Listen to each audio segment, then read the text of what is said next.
On the first verse, let me sing. There's a royal banner given for display to the soldiers of the King. As an ensign fair we lift it up today, while as one song once we sing. Marching on, for Christ count everything but loss, and to crown Him King, toil and sing, lift the banner of the cross. Though the foe may rage and gather us the blood, let the standard be displayed, and beneath its fold as soldiers of the Lord, for the truth be not dismayed. Marching on, for Christ count everything but loss, and to crown Him King, toil and sing, lift the banner of the cross. Then see wherever men may dwell, make the glorious tidings known of the crimson banner. Now the story tell, while the Lord shall claim His own. Marching on, for Christ count everything but loss, and to crown Him King, toil and sing, knit the banner of the cross. When the glory dawns, this drawing very near, it is hastening day by day. Then before our King the foe shall disappear, and the cross the world shall sway. Marching on, for Christ count everything but loss, and to crown Him King, toil and sing, knit the banner of the cross. Amen. Ang buhay po natin ay we are fighting. Pero salamat sa Panginoon dahil dala-dala natin ang kanyang banner as we march on, mga kapatid. Okay, so let's sing another song. Awitin po natin itong The Showers of Blessing. There shall be showers of blessing.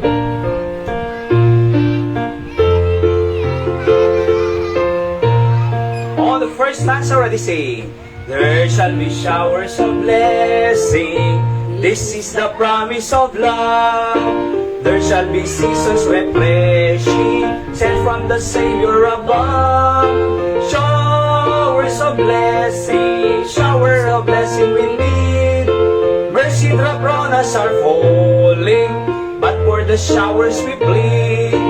There shall be showers of blessing, reviving again, over the hills and the valleys, sound for abundance of rain. Showers of blessing we need. Mercy drop round us are falling, but for the showers we plead. There shall be showers of blessing, send them upon us, O Lord. Grant us throughout our refreshing, come and now honor your word. Showers of blessing we need. Mercy drop round us are falling, but for the showers we plead. There shall be showers of blessing, oh that today they might fall. Now as to God we're confessing, now as on Jesus we call. Showers of blessing we need. Mercy drop round us are falling, but for the showers we plead. Amen. Gusto po natin yan. Yung pagpalain tayo ng ating Panginoon. Sabi ng Psalms 115 verse 12, the Lord is mindful of us, He will bless us. So lagi po kabutihan natin ang iniisip ng Diyos, and He will bless us, sabi po ng Bible. Okay? So para sa atin po lahat, ang gusto ng Panginoon ay kabutihan. Minsan ay akala natin unfair ang Diyos. hindi yung blessing ng Diyos dumarating sa atin according sa expectation natin. Pero iba pala yung pamamaraan ng Diyos. Di ba? So, lagi kong sinasabi ay trust the process lang ng Panginoon. So, katulad niyang sasakyan, marami pong pinagdaanan yan eh. Pero ngayon, nakakondisyon. Di ba? Oho. Kahit saan po. At ito pong lugar dito, we are praying for this property. At parang tignan natin kung paano mag-work ang Panginoon. Ano ho? And let's pray na magkaroon din po tayo ng lote, balang araw, na pagtatayuan talaga ng building Tatay Joseph. Okay? At doon, mas malawak na lote para sa gawain ng Panginoon. Alright? So, mag-pray lang po tayo ho na ang Diyos ay magpala katulad nitong inawit natin, showers of blessing. Alright? Sa lahat po ng mga tatay na nakikinig dyan sa online sa atin, Happy Father's Day po sa inyo. Ho, thank you po sa mga nag-greet. And si Nanay Dora, I think ay nag-greet po kanina. At sabi niya, Happy Father's Day. Okay. Happy Father's Day, Pastor, who inspiring us and helpful and dedicated to the Lord. May God bless you and your family. So thank you po, Nanay Dora. Let's pray for them, mga kapatid. At ang Diyos pong magpala sa bawat isa sa atin. Alright? So pag-pray po natin, sila Kuya Boyet, dahil nasa hospital po sila, and pina-check up si Tiang Apit, awan mit makasango sa Bali. Okay, so okay Mang Boyet. At God bless you, we are praying na si Tiang Apit ay gumaling po siya. And actually si Tiang Apit po ay nakaririnig na rin po siya ng ebanghelyo ng ating Panginoon. At nung nag-necro tayo doon sa San Isidro, nandun po siya at nakarinig yung gospel. Sinamahan niya rin po kami doon sa kina Changlus noon, sa Waig Daya. Nandiyan po si Chang Apit sumama kasama si Nanay Linda at nakarinig po ng gospel. Pag-pray po natin na makarecover si Chang Apit. Alright? And ano pa? Tay Joseph, syempre Happy Father's Day kanyang tay, awang katatay bigat. Ng Basit Yama, kahit sa church po ata, mas maraming nanay kaysa sa tatay. Oo. Sa Barani, ganun din po eh. Sa Jensen din po, ganun din. Mas maraming nanay kaysa tatay. So, sa karamihang churches na pinuntahan ko po, ganun, mas maraming nanay kaysa tatay. Alright? Kasi yung tatay, nasa inuman. Kaya, yung nanay ang, partner doon, Pastor. Oo. Yun ang maganda. Kaya nga dito po, gusto ko, yung pinagpipray ko talaga na kumpleto ang pamilya. Kaya gumagawa po tayo ng mga programang pang-pamilya. Dito, we are God and family-centered church. We love families and nais natin tulungan ang bawat isa sa kanila. Okay? At ganun din po tayo, Joseph, tayo nakdatay sa linggo po ay anniversary ng ating Mother Church sa Barani, Bata, Ilocos Norte. We will join them in celebration of their church, our church anniversary. Ho. At Preach ka rin? pero may service po tayo dito. Alright? Ng 7 to 8 tayo tibigat. 7 to 8 mas maaga ang ating service dito ng umaga. Kanto dyan tayo. 7 to 8 po. And then, mga 8:30 ganyan, or 9 o'clock siguro, ay babiyahe po doon. Kasi kung 9, 10, 11, 12, mga 1 o'clock nandun po tayo. Kasi kakain pa po tayo dyan sa vegan na lang, katulad ng dati. Ho. At yung mga hindi po magdadala ng kanilang pagkain, ay pwede naman pong kumain doon sa mga kainan doon sa vegan. Ano po? Marami namang karinderya doon or ano man na kainan. May Jollibee, may McDo, at or ano man mga lutong bahay, meron naman po doon sa vegan. Diyan na lang po tayo mag-lunch ulit. Katulad nung last year, yung gusto magdala po ng pagkain, so pwede magdala. Kami po, magluluto rin po kami dito at dagdag natin sa pagkain natin. Ano ho?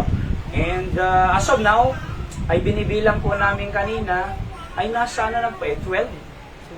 Di ba? 12. Ako, si Hyra, syempre si Seb sabi niya, uupo rin yan.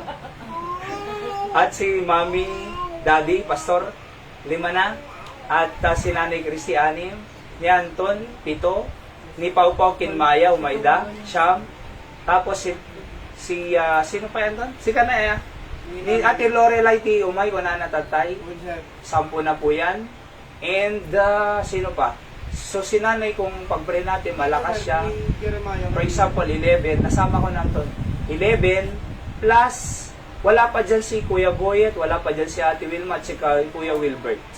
Di ba?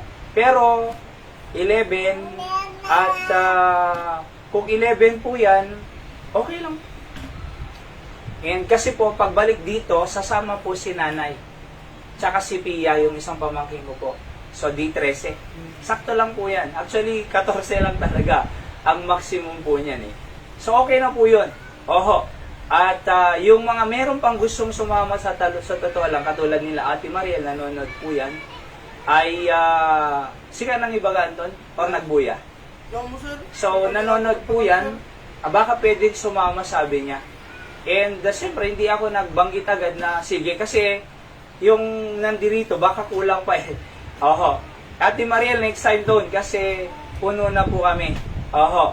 Limited lang naman po itong sasakyan natin. Let's pray na bigyan tayo ng Panginoon na mas malaki, na brand new, na sasakyan, di ba? Yung L300 na FB, na mas malaki po dyan. Alright? At o kaya naman, yung, yung isa pang malaki, Ira, katulad nila Pastor Eddie, yung Travis, Nissan, mas maluwag po yun, mas mahaba po yun. Oho. So, alam niyo po, sa gawain ng Panginoon, kailangan po ng mga sasakyan. Kaya pakita lang po natin sa Panginoon na meron tayong panggagamitan na pangsundo ng tao. Kasi, kung makita ng Diyos na kailangan, ibibigay niya. So, ito muna ang kailangan natin kasi sakto lang po. Pero in the future po, pag lumaki ang gawain ng Diyos, ay magbibigay po ang Panginoon ng mas malaki pa. Katulad din po ni yung isang pastor sa Amerika, Dr. Matt Miller, sa Colorado Springs, Colorado. At first 1 and 2 years, sabi niya, mahirap ang growth ng church. Siyempre, pioneer po eh. Kumbaga, nag-uumpisa. Wala namang pang able mag-soul winning kasama. Pero sabi niya, sa katagalan yan, ay pag marami po tayo at natuto lahat ng soul winning, kaya may soul winning class po tayo, madali pong lalago ang gawain ng Diyos. Di ba? So, kaya nga 60 ang goal po natin ngayong taon eh. Next year po, 100. Alright? 120 next year. At tapos after 120, 240. Hanggang sa maging 500 dyan, hanggang sa maging 1,000 po yan. It can be done. Ako, naniniwala po ako na makaya po nating abutin ang 1,000 mahigit. What is 1,000? 66,000 ang Candon City. 1,000? Anong? My house is full but my field are empty. Is empty, di ba? Puno nga ang iglesia, church, pero the field are empty. So, wala pong yan, outnumbered po yan. Sa 66,000 population ng Candon, 42 barangays. Ilang barangay pa lang po ang napupuntahan natin eh. San Jose, San Juan, San Nicolas, San Isidro, sa Kinananay, hindi pa talaga naman tayo nag-soul winning doon sa Bagar. Di ba? At yan lang po, ilan pa lang eh. 42 po itong Candon eh. So, in the future po, 10 to 20 years from now, makikita po natin yung paglago ng gawain ng Panginoon. Sabi ko lagi, hindi po tayo mananatiling 20. Sabi ko kay Hyra, ilan tayo kaninang umaga? 20. 21 sana eh. Umuwi siya. 21 ko ba eh. Umuwi. Actually po, ganyan ang regular attendance po natin talaga. 20 mahigit to 30. Actually, yung graduation, di ba? Nag-50 pa tayo noon. So, pero nandun nga po yung iba. Nung linggo po, nung Sabado kahapon, na may higit 20 po kami doon eh. 20 dito, may 40 na. Regular po. Di ba? So, 40 kung tutuusin. Pero, wala po yan. We are working hard to get more people na matutulungan, makakilala sa ating Panginoon bilang tagapagligtas para mamatay man ang mga tao, sa langit pupunta. Yun po ang gusto natin sa Kandon. Kaya po nandito tayo sa Kandon para ibahagi ang pag-ibig ng Diyos. Hindi mo kailangan pumunta sa impyerno kasi may langit eh. Bakit mo gusto sa impyerno? Gusto na nga ng Diyos sa langit ka. Yung iba naman, gusto nila sa lupa. Gusto na nga ng Diyos sa langit ka, gusto mo pa lupa. Di ba? Mamana ng lupa. Gusto mo pa lupa, gusto na nga ng Panginoon langit eh. Oho, sabi din naman ng ibang religious leader, 144,000 lang. Sino nagsabi sa inyo? Alam mo ba ang konteksto ng 144,000? Di ba? Yan, 144,000 ay 12,000 each tribe of Israel. Kung 12 yan, 144,000. Nagagamitin na mga ngaral po yan during the tribulation period. Oho. So pero, ang liit naman ng langit kung 144,000 lang nandun. See? Oho. Kaya alam niyo po, gusto ng Panginoon sa langit mapunta ang taga rito sa Kandon. Kaya kinakailangan lang po ibahagi natin. Kasi po, how can they know the Lord? We never touch. Di ba? How can they, ano yung kanta, Hyra? How can we reach the world? We never touch. Hindi nga tayo nagsishare, hindi nga tayo nag-aabot ng trucks. So kaya kumuha po kayo dyan, trucks. Ho, we can reach the world through giving trucks. Alright? Or soul winning. And tama po yun na eh. Mag-ibalang araw po, pag may holiday ulit tayo, we create soul winning seminars, conferences. Yan po ang pinakapuso ng gawain dito. Ho, ibahagi ang kaligtasan ng Panginoon sa tao. Hindi po relihiyon ang nagliligtas, hindi po church, hindi po pastor, pari, ministro, hindi po bautismo, at hindi rin po yung Ten Commandments o sakramento or nobena o rosaryo. Oho, hindi po yung pagpipinitensyo, pagpapapako sa cross, hindi po si Buddha o si Allah o si sino pa man, si Jesus. Ang sabi ng Panginoon na daan patungo sa langit. Iisa po ang daan sa langit. Wala pong sa ibang relihiyon, ang daming kaligtasan ng panahon ni Abraham, iba ng panahon ni Isaac, ibang panahon ni Jacob, iba panahon ni Paul. Dispensationalist. Hindi po. Iisa lang po ang paraan ng kaligtasan. Sa Old Testament, pananampalataya sa Kristong darating. Sa New Testament, pananampalataya pa rin sa Kristong dumating na. Diba? So, meron po tayo yan eh. Kumbaga, nasa atin ang susi. Sabi ng ibang Katoliko ay sarado, tatay. Sarado, Katoliko. Nasa amin naman ang susi. Di ba? Kahit sarado ka, nasa amin nga ang susi. Oho. Sabi nila, sarado de candado, tay. Sabi nila, wala na yung susi, tinapon na namin sa dagat. Hindi, nasa amin ang original. Si Jesus, ang daan at susi ng kaligtasan. Alright? Kaya ang ganda po ng ang purpose natin dito sa Kandon, sa katunayan po, tayo po ang may maliwanag na mensahe na dala-dala na pinaka kailangan ng taga-Kandon. Walang iba kundi ang kaligtasan ng kaluluwa nila. May relihiyon nga sila, sa impyerno naman pupunta. May pera nga sila, sa impyerno naman pupunta. May negosyo, trabaho sila, sa impyerno naman sila pupunta. Pero ang dala-dala natin ay the greatest need of men. Walang iba kaligtasan po natin. Kasi kung ang pinakakailangan po natin ay pera, nagpadala sana ang Diyos ng economist. Kung ang kailangan natin, pinakakailangan natin ay security, dapat nagpadala ang Diyos ng sundalo. Di ba? Ng mga anghel. Kung ang pinakakailangan po natin ay good health, nagpadala dapat ang Diyos ng greatest physician. Pero, ang pinakakailangan ng tao ay kaligtasan, kaya nagpadala siya ng Savior. Jesus means Savior. At nasa atin po, tayo po naligtas. Nakakatiyak sa langit, na kinakailangan din pong marinig, especially ng mahal natin sa buhay. Mga tao at mahal natin sa buhay. Alam niyo, sabi ng Bible, kung maliligtas ang tao, na tunay Ako, hindi naman po lahat ng nasusulwinin natin tumatanggap eh. Kaya't hindi po solswan ang tawag namin dyan. Profession of faith. Bakit? Nag-profess.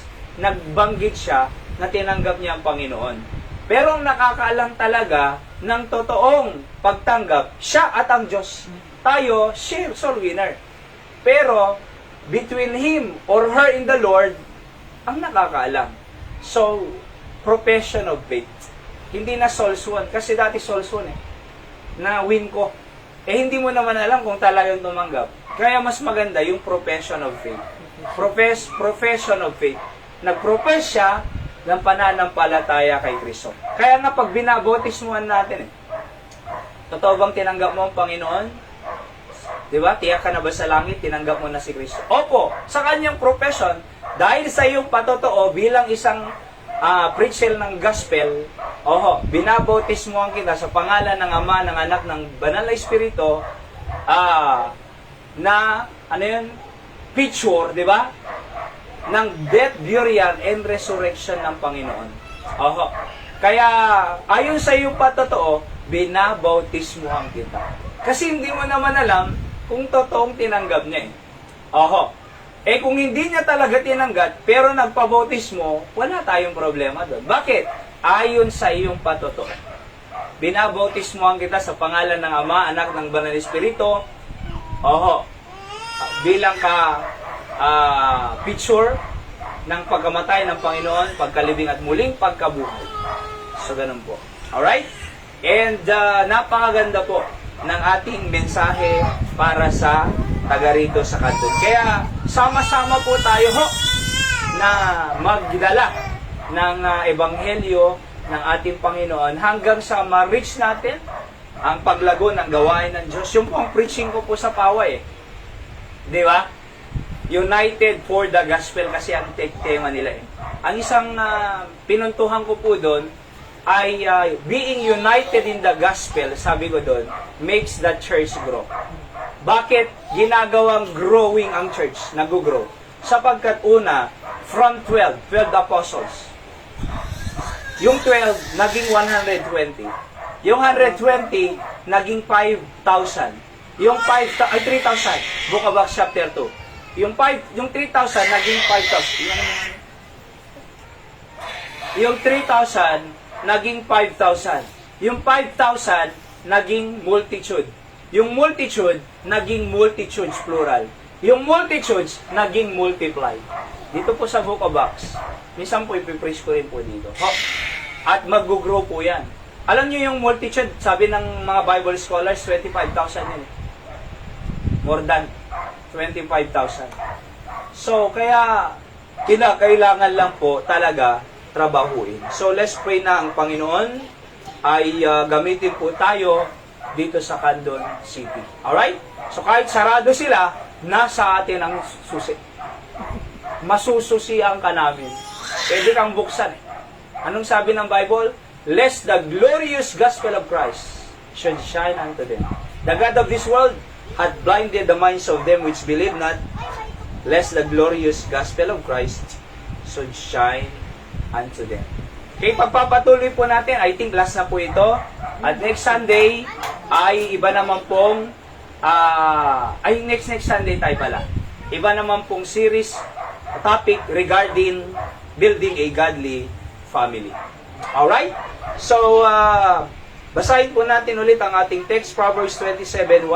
Boast not thyself of tomorrow, for thou knowest not what a day may be for. Dakilan Diyos, pagpalain niyo po muli ang inyong salita na aming pag-aaralan. Patuloy kaming matuto at mahapahalaga ng aming pamilya. Kayo pong maluwalhati at maitas sa pong aking dalangin sa pangalan ni Jesus. Amen. Alam nyo, pinakamaganda po sa mga taga-Candon na nandito lang po kayo sa paligid, punta po kayo dito ng Sunday afternoon. At iba po yung mensahe natin ng umaga, iba po yung hapon. Alright? At sa hapon, ay dito po talaga ang isang pinakamahalagang mensahe para sa ating pamilya. Bakit? So we are talking about building a godly home or godly family. Okay, so una po, i-review lang muna natin as we create creating a good spirit in your family or home. Do not boast about yourself. Instead, entrust everything to God to work on your behalf and for your family. Quick review lang po. Number 2, I said, nung nakaraan, let others speak well of your family and they will notice the difference made by God's intervention. Hindi ba maganda yung sasabihin ng ibang pamilya? Wow, pupunta na naman sila sa simbahan. Oh, wow. Yung sabi nila, baka sumubra ka sa langit, naiinggit lang yun. Kasi ganun ang buhay niya, walang pagbabago. Ikaw nagbabago eh. Ayaw kanyang pumunta kasi gusto kanyang parehas sa kanya. Parehas sa kanya. Kaya okay lang po yan. Oho. At least nakikita nila, may kaibahan tayo sa buhay nila. Diba? Number 3, open rebuke is better than secret love. Ito pong kailangan ng ating pamilya. Hindi kailangan, yung ano yan, para wala na lang gulo, okay na. So, na-compromise yung prinsipyo dahil ayaw ng gulo. Hindi naman po tayo nakikigulo sa ating asawa pag kinokorek natin. Hindi naman tayo gumugulo at ginugulo.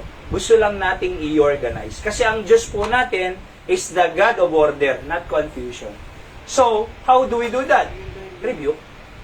Open rebuke is better than secret love. Ako gusto ko po ang nare-rebuke.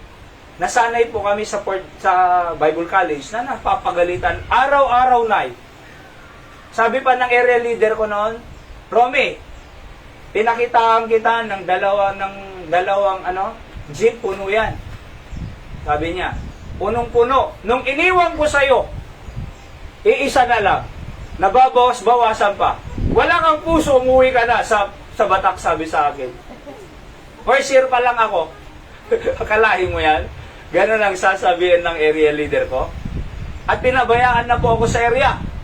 Bahala ka na dyan. Mag-area ka dyan. Basta sinamahan kita isang buwan, monkey see, monkey do ang kanyang prinsipyo. Monkey see, monkey do. Ginawa pa akong monkey. Di ba? Monkey see, monkey do. Oho. Pero, hindi po ako na-discourage. Na-challenge po ako. Actually, I appreciate him so very much. Hanggang ngayon, I respect him. Kahit hindi na po siya full-time. Yung sinasabi ko po sa inyo, nagnegosyo, milyonaryo po siya eh. Pero anong sabi niya? Mas maganda dyan sa ministry, Romy, at huwag kang gagaya sa akin. The best ang gawain ng Panginoon. Huwag ka dito, sabi niya. Alright? Susuportahan kita. Na lang, sabi pa niya eh. Sir. Di ba? Sir Jonard. Wala pa naman eh. Oho. At pero alam nyo, na-appreciate ko yun eh. Sa kalahin mo, syempre sinamahan niya ako, isang buwan lang. Ang trabaho niya po kasi noon, real estate eh. Nagtitinda ng condo unit. Magaling magsalita. Oo. Kaya ng dami. Di ba? Ang daming tao. Pero sabi niya, nung ako na, uwi ka na, Romy, wala kang puso, nababawasan ng tao. Pero sabi ko, sige lang. Oho, manatili lang, matuto pa, sige, mag-grow pa. Oho. So, okay po sa akin yun. Yung mga pagalit, okay po sa akin. Napakasarap po ang mapapagalitan. Para sa akin, napakasarap ang nakokorek. Napakasarap ang napapagalitan at na-exhort at lumalago. Di ba? So, ganun po.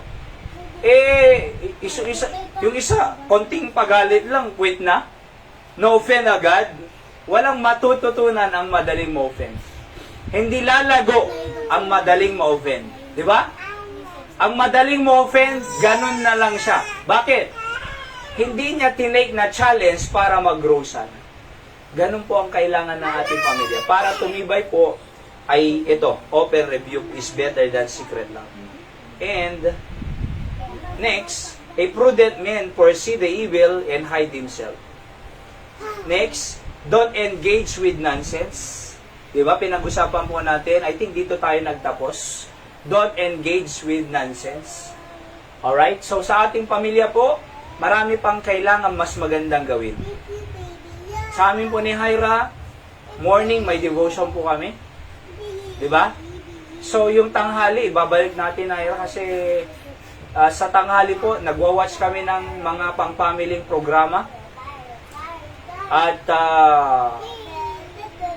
di ba? So may father's episode, mother's episode, young people's episode. So nanonood po kami at nag-i-insight po kami, nagpipray para sa aming pamilya at para sa mission at ministry. So yan, sa gabi meron din po kami noon yan eh. Naiwan na lang yung umaga eh. Dati ang devotion namin, morning, lunchtime, at evening time. Nung nasa Batang po kami. Nung pumunta kami dito, ewan ko po, syempre ang daming work din, pero gusto ko pong ibalik little by little. Alright? Little by little. Oh, kasi, masaya eh. Yung spirit, yung sweet spirit talaga, pag may devotion, may prayer time, may altar devotion ng pamilya, iba talaga. Mas sweet ang spirit pagka nakikita mo ang Diyos, yung presensya niya, kumikilos. Kaya sabi ko dyan, don't engage with nonsense. Kasi, marami namang may sense eh. Bakit gusto natin sa nonsense kung meron naman sense ang pwedeng Bakit gusto nating salamuha sa wala namang may tutulong sa ating pamilya, meron namang mas maganda. Diba? Sa katunayan po, napakaraming may magagandang pwedeng gawin. Ako po, sa totoo lang, marami pa po akong gustong pag-aralan. Ang dami ko pong libro dyan. Binili ko pa po yan sa Spiritual Leadership Conference. Dr. Paul Chappell. Nag-invest po ako, 5,000 po yan noon. Talagang bumili ako ng libro. Oho. Hindi ko pa nababasa. Ilan lang ang nabasa ko po dyan. Alright? Pero tingnan nyo po maraming pwedeng gawin para lumago at para patibay ang ating pamilya. Kaysa nagchichismisan, nagiinuman, kaysa tulog ng tulog or nanonood ng kung ano-ano. Ako po, gusto ko manood ng kung nanonood man ako, yung mga documentaries. Di ba? Or, may film viewing din po kami ni Mrs. ni Hyra. Ano yung film viewing namin? Mga Christian films na may lesson. Di ba? So, may film viewing din kami na family. Hindi na kailangan pumunta ng sinihan. At hindi natin dapat pupunta sa sinihan. So, film viewing. So, maraming pwedeng gawin. Di ba? Na may sense sa buhay. Mag-pray, mag-soul winning, mag-disciple, mag-Bible study, or mag-fellowship, at iba-iba. Kaysa yung mag-engage sa walang kwenta. So, tapos na po ba natin to? Sharpen one another. Pag ito, sharpen one another, sabi ng Proverbs 27:17, iron sharpeneth iron. So, amen, sharpeneth the countenance of his friend. Pag sinabi mong sharpen, parang po yan eh. Pag mapurol na yung itak mo, kailangan mong hasain tay Joseph para pag hinasa mo yung itak, tatalim siya. Ganon din po tayo, para tumalim at magkaroon tayo ng magandang espiritu sa pamilya, we sharpen each other. Diba? So, anong gagawin natin? Siyempre, you compliment your spouse. We are not there to compete, but to compliment each other. Siyempre, yung mga lola dito, may apo, kayo po yung pinakamaraming experience na pwedeng ikwento sa kanila eh. Sa gabi po, pwede nyo po silang kwentuhan. Una, pwedeng mga Bible characters. Si Abraham, di ba? Si Jacob, si Isaac, si Shadrach, si Meshach, Abednego, si Daniel. Pwede kayong magkwento ng mga Bible characters para ma-sharpen po sila. Una po yun, Bible characters, Bible story. Pangalawa, na pwedeng inyong ikwento sa kanila, yung experience nyo. Anak, alam mo, nung nag-aaral ako, nung may trabaho ako, anak, nung nagkatagpo kami ng lolo at lola nyo, di ba? Ganito. Masya-sharpen po sila. Actually, interesado nga yan eh. Pag nagkwekwento ka, kwento ka pa, lola, lolo. Kasi gusto ng bata kwento eh. So, pwede kayong magturo ng experience niyo. Pangatlo, hindi lang Bible character or personal na kwento nyo regarding your experience with God. Pero number 3, pwede ka rin magkwento ng fiction na may mensahe. Di ba? O, halimbawa, iniisip ko na po ito sa mga to, pag nakakaunawa na talaga itong dalawa. So, gumagawa po ako ng kwento para sa kanila. Halimbawa, sa gabi tayo. Alam nyo ba, anak? Merong 2 bata na nag-aaway sila na magkapatid. Oo. Dahil nag-aaway sila, napalo sila 2. Oo. Napagalitan. Pero alam nyo, nagkasundo sila, yung 2 magkabata. Natuwa yung magulang nila. At pumunta sila sa Jollibee at masaya sila. Kaya anong lesson, anak? Magkabating magkapatid. Yun. Hindi pa naman nangyari yun Fiction. Pero, may lesson. So, yung mga yan, Di ba? Pwedeng Bible character, pwedeng personal experience mo, pwedeng fiction na may lesson. At pwede rin naman yung experience ng iba. Alam mo, anak, sa church, si ganito, di ba? Kwento mo lang, ang daming member sa church ninyo na, di ba? So, pipili ka lang ng magandang kwento. Alam mo, anak, si ganito. I-respect niya pa pag nandun siya. Huwag natin silang lagyan ng negatibo. Ako nga po kaya Ira hindi ako nagkwekwento ka sa kanya ng mabigat na problema. Ako nga nabibigatan siya pa. Weaker vessel. Kung mabigat na sa akin, huwag ko nang ikwento sa kanya. Bakit? Ako nga nabibigatan Dadamay ko pa siya. Hindi na. Ang Diyos na lang ang bahala dito. Di ba? So, ang kinikwento ko sa kanya, yung makakatulong. Yung gagaan siya. Yung mabibless siya. Ganon din sa anak. Hindi kailangan ikwento ang pagkakahiwalay ng kapitbahay sa apo. Di ba? Hindi na kailangan ikwento sa apo or sa anak yung sigawan ng kapitbahay. Alam mo, anak, nagsigawan siya. Hindi na kailangan yan. Oho. Di ba? O kaya naman, alam nyo, anak. So, ang ikwento natin, yung kailangan nila. Alright? Yung kailangan nila, mga kapatid. Ang tawag po dyan, sharpening one another. So, sharpen one another. Asawa mo yan, anak mo yan, apo mo yan, o ano man yan. Alam nyo, may makikita pa tayong magandang mangyayari para sa ating pamilya at sa mga anak natin, sa kanilang pamilya, meron pa tayong magandang makikita. Through us. Bakit? Tayo ang nakakita sa Diyos Tayo ang naka-experience sa power ng Diyos. Tayo ang nakakita ng mga pangyayari sa mga believers na nagkaayos. Di ba? Yung mga anak, nagbibigay ng tracts. Si Seb na, nagbibigay yan Oho. So, hindi na po kasi kami pumupunta gaano sa market. Alright? Pero tingnan nyo ito Mas maganda yung nakikita ko, nagbibigay ng tracts. O kaya naman sumasama sa Bible study. Sabi niya kay Hyra po pag umaga, Mami, yung color. So, binibigyan niya color. So, mas maganda yun Di ba? So, kaysa makipag-away dyan, o kaysa kagatin niya yung isa, o kaysa kung ano-ano, mas maganda na yon. We can sharpen our family. Oho. Para maayos ang relasyon.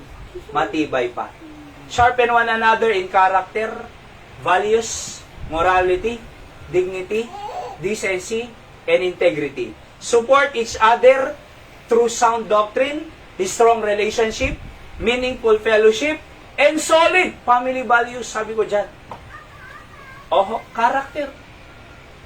Alam niyo po ang iniisip ko ngayon, kung magtuturo ako ng responsibility sa anak ko, paano? Diba? Paano? So, bigyan mo ng obligasyon. Anak, magwalis ka, magluto ka. Wala namang problema kung i-reward mo Diba? So ako, hindi na po ako nangangako ngayon. Kasi nag-i-expect ang bata pag nangako ka Kahit 1 taon na yan, maalala pa niya yan. Di ba? Oo, maalala niya yan eh. Pero, ang prinsipyo ko, yung gusto kong ibigay sa kanya at bilhin, pag may pera na, bibilhin ko na lang. At least yung pangako ko, naibigay ko pa rin. Hindi ko nga lang pinangako. Pero naibigay ko yung gusto ko sanang ipangako. Eh, pangako ako ng pangako, hindi naman natutupad. Ako ang kawawa. Ako ang masisira. Di ba? Pero, kahit kay Hyra, hindi ako nangangako. Pero kung may gusto akong ibigay dyan sa kanya, ay ibibigay ko na lang. Di ba? Kung ano man. See? So, kaya alam nyo po, ganun. We sharpen each other in character. Mahalaga po yun. Para matutuloy silang maging masipag, bigyan sila ng trabaho. Para gusto ko silang marespeto, ipakita ko kung anong ginagawa ko sa kanila para irespeto nila ako. Kaya wala pong masama. Hindi sa nanunumbat. Yung sasabihin mo sa anak natin na walang respeto, anak, alam mo ba ako ang nagpaaral sa'yo? Anak, alam mo ba pinapaliguan kita nung bata ka? Pinapalitan ko yung diaper mo. Anak, alam mo ba nung nag-aaral ka, akong bumili ng bag mo ng sapato? Hindi pa nanunumbat po yun. Pare, bumalik ang respeto niya. Sa hindi makita ang respeto. Yun po ang nakita ko sa isang nasa Fort Bonifacio. Colonel po ito, ng Philippine Army. Colonel. Walang respeto yung anak niya. Sabi niya, narinig ko anak, alam mo ba ako pa rin ang nagpapaaral sa'yo? Anak, ako pa rin nagbibigay ng allowance mo? Anak, lahat ng nasa iyo binili ko. Kaya habang nasa akin ka, mag-respect ka at sumunod ka sa akin. Nung narinig ko yun, tama ba yun? Di ba? Kailangan bang isumbat pa ang mga bagay na yun? Obligasyon mo na mong magulang. Na-realize ko, tama pala. Kasi nga, walang respeto yung anak niya sa kanya. Inisa-isa niya po yung hirap niya sa anak niya. Ngayon, yung anak niya noon, tatay, thank you sa'yo. Di ba? So, kung tuturuan ko ng respeto to, anong pamamaraan? Paano? Anong klase? Paano at anong klase? Di ba? Pag ginawa ko ba yan, anong resulta? Ako po, ganun po kasi ang mga preacher, pastor, pinag-aaralan, yung pag sinabi mo, ano ang reaction ng tao, alright? Pag tinanggap niya, anong pakinabang niya, pagka hindi niya tinanggap, saan siya pupunta, paano ko siya ibabalik? Ganun po lagi Oho, bago namin bitawan ang salita dito, alam namin ang reaksyon ng tao. Di ba?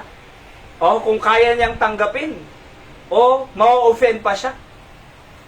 So, kaya may foundation. So, ganun po, sharpening our family, mga kapatid, with character, values, morality, dignity, decency. Hindi naman po kailangan na may master's degree ka or degree holder ka para maging decente. Kahit nga walang degree pero kung may respeto, meron po yan decency. Naliligo araw-araw, maganda ang suot, may decente. Di ba? Oho, yung lalaki, nagpapakalalaki, yung babae, nagpapakababae, decente. Di ba? So, yun po. Number 8, matatapos na po tayo. Have contentment. Mahalaga po ito. Oho, basahin nga po natin, go. Proverbs 27:20, read. Hell and destruction are never full, so the eyes of men never satisfied. Kalahin mo yan. Yung impyerno at destruction, hindi na pupuno. Bakit? Malawak yan Kahit maraming pumupunta dyan. Sabi ng Bible, malawak ang daan patungo sa kapahamakan, maigsi ang daan patungo sa buhay. Nabasa niyo po ba yun? Mas maraming pumupunta sa impyerno po. Bakit? Tingnan niyo ang simbahan. Kakaunti ang pumupunta. Tingnan niyo yung sabungan. Linggo, parehas yan. Pag dumaan kayo dyan sa Santa Maria, napakaraming sasakyan dyan sa kalsada. Punong-puno ang mga galyera. Tama? So saan mas maraming pupunta? Sa destruction. Bakit? Hindi man nila marinig ang gospel Sa church. Paano nila marinig ang gospel doon? By the way, may Jesus naman sila doon eh. Di ba? Ayun. May Jesus din sila dyan eh. Pero hindi nagliligtas na Jesus. Kundi Jesus. Sino Jesus tayo? J. Galliera? Yun yata yung nagpapataya ba yun? Lugis kunada. Tangis. Oh. Hindi nila maririnig. Pero tignan nyo ito ah. So the eyes of men are never satisfied. Alam nyo po, pag nakita niya yung kapitbahay niya, uy, flat screen ah. Bibinginin nga rin ako ng curved screen. Aba, curve sa kanya. Flat yung kapitbahay. Bibili ako ng curve. Aba, curve. Di ba? Sa kanila, aba, nakalift. Nakalift ah. Walang patungan. Nakalift. Bibili rin ako yung pwede mong iganong-ganong, sabi niya. Kahit nandun ako, igaganon-ganon. Kasi ang mata ng tao, alam niyo po, lalo yung walang Diyos, kung kaya nyo, kaya ko rin. Ganyan ang tao eh. Kaya nga, kahit marami pa siyang damit, bibili ako ng mas maganda yan sa damit mo. Oho. So, hindi nasa-satisfy yung buhay ng mata. Sabi niya, no? So, the eyes of men are never satisfied. Pag nakita niya, oh, bili nga rin ako ng bagong cellphone. Nakita niya, uy, maganda yan ah, 50%. Oh, bibilhin ko na yan. Kahit marami pa siyang sapatos, 50% eh. Alam mo ang Pilipino, pag may 50%, tsaka buy one, take one, hindi niya iniisip yung meron ba siya. Ang iniisip niya, 50%, magkano ang discount? Wow, dating 3,000, 1,500 na lang? Ang daki naman ng discount. Eh, hindi niya naman kailangan yun eh. Marami pa naman siya. Di ba? Tapos, buy one, take one? Haba, nakatipid ako dito. Sabi niya, buy one, take one. Pero ano lang po yun? Anong tawag doon? Pang-akit lang po nila yun. Pero binayaran mo rin yung dalawa. Baka akala no? Binayaran mo rin yun. Oo, walang business. Alam niyo sa business, nakita ko po, napansin ko, na-involve din po ako sa business. Kung hindi doble ang income, triple. Kung hindi triple, 4 pa. 4 times ang income nila. Ganun po sa business. Sa katunayan, kahit saan, doble ang pinakamurang nila, sagad na sagad na presyo. Yung pinakasagad na presyo nila, doble ang income nila. Oho. Yung iba, nagulat ako, triple pa eh. 4 times pa yung iba. Kaya sa Shopee po ako nagbibili. Bakit? Sa Shopee alam ko eh. Eh sa kanila, grabe, kahit itong mga ataw at saka iba pa, mas mura. Oho. Lalo na yung direct China. Talagang mura. Oho. Kaya alam niyo po, ang tao, sabi ko nga, basta nakita niya, wow, walang satisfaction. Walang satisfaction. Gusto niya, meron siya lagi, ganito. Pero ang pinakamaganda po sa ating tahanan, ito, may contentment po tayo. May satisfaction. Okay? Sapat na yung kompleto ang pamilya natin. Ako, masaya na po ako, naligtas ako, ligtas ang aking pamilya, si Hyra. Siyempre, itong bata, hindi pa naman nakakaunawa yan. Di ba? Tapos, sa church po kami, naglilingkod. As for me and my house, we will serve the Lord. At tapos, kasama ko sila araw-araw. Di ba? Tapos, may kinakain naman po kami. Araw-araw. Oho. At, pagkakailangan naming lumabas, may mga sasakyan naman tayo, na para mag-grocery. Di naman tayo nagmamasahe sa tricycle na mahal. Dito at saka San Jose, 30 agad. San Juan at San Jose, 30 agad. O, may sasakyan naman. Di ba? Pero, kung ano man ang nandyan, sapat na sa akin po yan. Wala na akong hahanapin. Sa katunayan po, hindi ko pa iniisip yung, parang yung iba, sasakyan, ganito, bahay. Hindi. Set na ako. Bakit? Ibinibigay ng Diyos naman ang pangangailangan ko eh. Oho, sa araw-araw. Ano pang kailangan mo? Kung binibigay naman ng Diyos, wala na. maglingkod na lang ako sa Panginoon, let God be God providing the needs. Mga kapatid. Si nanay, mag-80 na, oh. 80 na. Ay, 80 na. Naalam tayo 10,000 mo na eh? Sampay. Okay. Ay, yung 80 may 10,000? Oo. Pag 80, 10,000. 85, another 10,000. And 90, another 10,000. 95, another 10,000. Pag 100, 100,000. So, kayo makakatanggal si nanay. Oo. Baka sa December to. December 9. Alright? Ni Nana Richie, naalala ka nun. Pero tingnan niyo po ito. Pero after 2 years daw yun na. So, pero ang sinasabi ko po dito, kung 80 na si nanay, okay na yan. Hindi na po yan mauubusan si nanay. Kung 20 years, pang buhay mo, nay, kaya mo 100 pa, nay. Kaya pa yun ay kayo mapana. Ampay lang, nay, guri ka. Di ba? So, kung 100 years, Kasi pagod na ako. for example, bibigyan pa si nanay ng mas mahaba na panahon, okay na yan eh. Bubuhayin yan ng Diyos. Bakit? Binuhay nga yan 80 eh. 80 years. Yung 10 years or 20 years, mas madali sa Diyos. Buhayin ka ng 20 years kaysa 80 years. Okay na yan, nay. Di ba? Ako, 37. Pero kung bibigyan pa ako ng Diyos ng hanggang 90 lang na yung prayer ko. Hanggang 90 lang. 80 to 90, okay na po ako dyan. Kung bibigyan pa ako ng Diyos dyan, for example, 80. 37 na ako eh. Di ba? 33 pa. Ay, tama ba yun? 40, 43. 37, na-experience ko ang Diyos eh. 43, kayang-kaya. Kaya hindi po ako nag-aalala. Kasi 37 nga naabot ko. Maraming blessing. Tama? Eh kung hanggang 80 pa, bigay ng Panginoon. 43 years. Aba, madali lang yun. Kasi 37 nga eh. Di ba? 43, so close. Kayang-kaya. Kaya wala na po akong hahanapin. Kasi na-experience ko na po ang Panginoon. Let God provides. Let God be God. Lalo po sa inyo. Tay Joseph, ano taon mo tayo? 64. 64. Pagka 100, di 36 ba? 36 pa? Padali na lang sa Panginoon ang 36 na pakainin at buhayin ka tayo. Kasi binuhay ka nga 64 eh. 36, madali na lang. Mas madali yung 36 kaysa 64. Tama?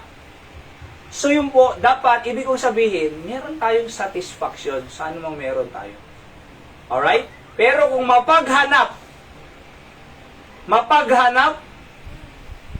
they are comparing themselves to other families, are not wise, sabi ng Bible.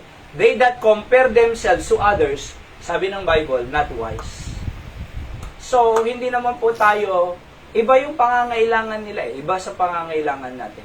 Alam ng Diyos ang pangangailangan ko, alam ng Diyos pangangailangan ni nanay, kayo, lahat tayo, kaya ibibigay niya sa pangangailangan. Ibig sabihin, sapat po yan. So, have contentment. Yung mga anak natin, mahirap po yung pabili ng pabili eh. Tapos wala na nga, pero gusto nila, meron. Pabili ng cellphone, ng laptop, yung classmate ko may laptop. Ako wala. Tanong, kailangan mo ba yan? Kami nga noon eh. Nakagraduate naman na walang ganyan. Pwede. So, makontento lang tayo. Actually, sabi ng Bible, godliness with contentment is great gain. Yun talaga ang gain. Tubo, tama? Yung gain, profit. Tubo, yung may contentment ka at godliness. Alright, contentment, tapos godliness, gumagawa ka ng maka-Diyos na bagay, yun talaga ang gain. So, have contentment. Okay na po yung talbos, di ba, Nay? Sa katunayan, mas healthy ang kumakain ng gulay kaysa yung panay karne. Maraming sakit ang panay karne ang kinakain niya. Nung araw po, yung mahihirap, walang pambili ng karne. Anong pagkain nila? Gulay. Buhay pa. Nakikita ko pa. 100 years. Nakikita ko pa yung mga matatandang mahilig sa gulay. Diyan sa Santiago, ang 84, 80 plus, ang sabi nila, gulay Mulay. ang pagkain. Tama? Pero yung panay karne, may maintenance na high blood, may maintenance na diabetic, merong mataas ang cholesterol. Di ba? Okay lang ang cholesterol, basta wag collateral, sabi niya. Pero, matataas lahat! Bakit? Panay karne. Bakit may karne? May pambili. Eh, yung walang pambili, gulay. O, di ba healthy ka? Sinong mas healthy sa kanila, mas okay ang kalusugan? Yung walang pambili. Yung gulay. Kaya alam niyo po, okay lang po yan. Gulay. Sapat. Okay lang po yan. Di ba? Oho. Balatong. Munggo. Nay. Munggo na may Palaya. Marunong. Chicharon. ampalaya. Palaya. O kaya, ayan na, Jay, alam mo nandun, katuday. Katuday. Ay. Si nanay po, Anong katuday? katuray. Ay, katuray. Yung ano po, yung si nanay nagluto na munggo na maraming talbos ng kangkong. Mas marami yung talbos ng kangkong kaysa munggo. Kaya nga, sabi ng mga apo niya, si Napia, ay, anong tawag dun sa luto niya? Hindi munggo. Aho, kangkong na may munggo. Di ba, Nay? Naghimasay. Tapos, si Anton may sili pa. Oh? Uy, grabe. Okay na yun, Nay. Oho, yung talbos ng kamote, isawsaw mo lang sa bugong na may kalamansi. Abe. Oho, o kaya kamatis lang, para kamatis na may bagoong or asin or patis. Ako, pangilabantay. Okay na yun eh. Di ba? Saluyot na paksiw. Lalagyan mo ng aruy-uy na sili, yung mahahaba. Tapos may sabaw. Oo, okay na yun. Di ba, Nay? Kaya alam nyo po, makontento lang talaga tayo sapat. Pero kung gusto natin, panay Jollibee, panay McDo, panay Coke Float, at panay Ice cream. mahal na, Masakit pa. may sakit pa. Mahal na, may sakit pa. Pero yung iba, yung gulay, libre kung may tanim ka, or binibili mo mas mura, healthy ka pa. Okay? Kaya nga, balanced diet. So, ang ibig ko lang pong sabihin, kung ano man yung meron sa atin, have contentment. At last na po ito, number 9, last po ito. Ay, meron pa pala. Ayan. Sige, look for ways to make life better for your family. Proverbs 27:23 read, be thou diligent to know the state of thy flocks, and look well to thy herds. So sabi ng Bible, look for ways to make life better for your family. Hanapan po natin paano magkakaroon ng better family. Sabi ko nga, maraming pamamaraan eh. Katulad ni nanay noon, nagtatrabaho rin siya, nagnegosyo. Magnegosyo tayo sa kandon kasi walang masarap na tinapos. Magnegosyo tayo. So, they are looking for a better ways to improve their families. Pwede. Si Manang Carmelin, di ba? Nasa Singapore. O, anak ni nanay. Alright? Naghahanap sila kung paano mapapabuti ang pamilya. Kaya ngayon, maraming improvements yung bahay nila. Oho. Maraming improvements. Actually, si nanay may problema yung kanyang birth certificate sa pag-80 years old niya. Hindi dapat makakakuha siya ng 10,000. Sabi ni Ate Carmelin, okay lang yan, Nay. Huwag mo nang kunin yan. Ako na lang ang magbibigay sa'yo ng 10,000. Aba, ang galing nun. Alright? Pero, na-process nila. Na-submit. Makakatanggap. Bibigyan ka pa na hindi na. Ni Nanay Ate. Bibigay siya buwan-buwan. Buwan-buwan. Kakalain mo yan, di ba? Meron. Ha? 10,000. Sa inyo, Nay. Wow. Sana all. Ay, siya kuryente. Ay, Ay, nandun na lahat. So, ibig sabihin, they are, di ba, they are looking ways para ma-improve, pagpalain ng kanilang pamilya. Kaya sabi diyan sa verse 23, Be thou diligent to know thy stake of thy flocks. Pwede mong ilagay yung family mo dyan. Ito, ginagamit po ito sa mga pastor. Anak, diligent to know thy state of thy flocks. Pwede mong ilagay dyan pamilya mo. Be thou diligent to know the stake of your flocks. Di ba, flock mo rin yung family mo? And look well to thy herds. Anong pwede mong ipakain? So, I'm saying, look for ways to make life better for your families. We heard this verse most of the time as explained in relation to the pastor and his church. But, we can also apply it in relation to the parent and their children. To know diligently the state of your family and look for developments and, anong sabi? Improvements. Si Tatay Joseph noon, maaga nag-asawa, at siyempre, mahirap po yun kasi maaga. Anong trabaho niya?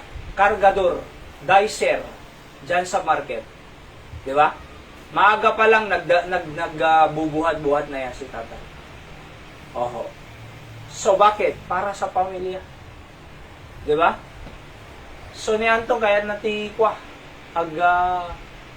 Pira naman. So, gusto niyang family si Anton, pero sabi ko, mag-upong ka muna. Mag-establish ka muna. Wala namang problema yan eh. Di ba? Kung gusto mo talaga. Oho. Pero wala ka pa namang pera. Kaya hindi pa pwede. So, I'm saying, look for the ways to make life better for your family. Last po ito. Last. Make God and the Bible be the center of your family. Not motivated by money or material things. So make God, make God, make God, the Bible as the center of your family, not motivated by money or material things. Basahin natin. Proverbs 27:24, read. For riches are not forever, and that the crown endure to every generation. So maliwanag eh. Riches are not forever. So mawawala po yan. Sabi ng Bible, ang pera parang may pakpak. Sabi ng Bible, dito sa Book of Proverbs. Bakit? Nasa iyo ngayon, lumipad na. May pakpak eh. May 3,000 ka, mag-grocery ka dyan, pang 1 week, ubus ang 3,000. May pakpak eh. Riches are not forever. May pera ka ngayon? Na-hospital ka lang? Wala, ubos. Ubos. Diba? Pero alam nyo, yung pera natin, igamitin mo sa Panginoon, gawain ng Diyos. Hindi mawawala yan. Dadagdagan pa ng Panginoon. Diba? So I'm saying, make God as the Bible as the center of your family, not motivated by money or material things. Ang Diyos talaga ang magbubuklod. Sa ating pong conclusion, let God build your family with these biblical principles. Always go back to the standards of the Bible to maintain a good spirit and good relationship with each other. So go back to the Bible. Go back to God. Bakit? Siya ang nag-umpisa ng pamilya eh. Akalain mo siya nang nag-umpisa ng pamilya, siya ang may blueprint sa pamilya, iiwanan mo ang may blueprint. Hindi ka magsisimba, hindi ka magpipray, hindi ka magbabasa ng Biblia. Iiwanan mo yung nag-umpisa ng pamilya. Hindi. Kung gusto nating matatag ang ating pamilya, ikasama natin yung nagpapatuloy na nagbibuild ng pamilya. Bakit? Ang mundo, malakas ang influensya. Mga batas natin ngayon, sinisira ang pamilya. May divorce, may abortion, may prostitution, may LGBTQ++, same-sex marriage. Di ba? Napakaraming unbiblical law na ginagawang mga lawmakers natin to destroy our family. So, huwag natin pahintulutan po yan. We have the greatest law, the Word of God. Let's pray. Dakilang Diyos, salamat sa inyong salita. Pagpalain niyo po ito sa aming buhay. Sa lahat na nakikinig, manatili rin po ito sa kanila, that we can really establish a godly family, sweet, creating a sweet spirit inside our family. You are satisfied with our family right now, and thank you for the provision, your presence, protection, and your help to us every day. Kaya Panginoon, kayo pong mag-bless sa aming pamilya. At pakinggan nyo rin po yung mga dudulog ng inyong mga anak ngayon to pray for our family, their families as well, mga apo at iba pa. In Jesus' name I pray. Amen. Nakapikit tayo na kayo po, kausapin natin ang Diyos at ipanalangin po natin ang ating family.